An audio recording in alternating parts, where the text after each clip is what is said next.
So we are going to start by talking about research in context. So Gale Research in Context is probably our most used database.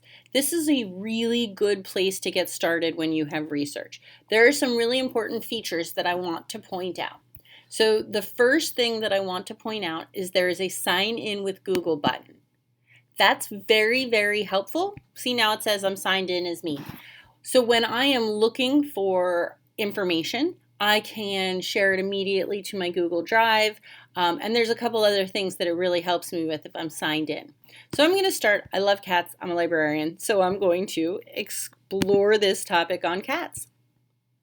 So it takes me to this pre-made topic. It tells me that there are 17 reference. If you don't remember, reference is an encyclopedia, a dictionary, an atlas, a big collection, a multi-volume collection on broad topics. So there are lots of material, lots of content available. There are magazine articles available to you, images, news articles, some video, and then some audio options as well. So I'm going to go into a reference article just so you can see some of the cool features. So one of the things that's really important is that I can save this to my Google Drive. So I'm going to click on the Drive button, and it will say documents have been sent to Google Drive and will appear shortly. That is very important because now it will show up in my Google Drive. So if I go to Drive,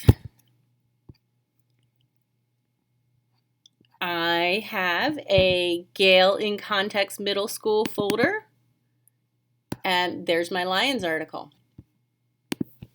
There's some other really helpful options in here. So a lot of times we are practicing annotations and note-taking, and this can be very helpful because we can do that here in our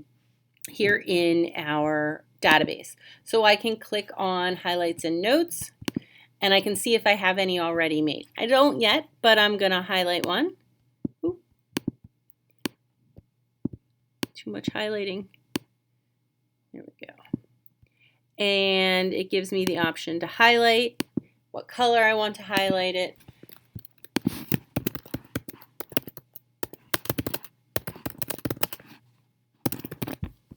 And save my note. When I export this after I've read it, it will export my notes with it. I can share the link. I can see the notes that I've made. There they are.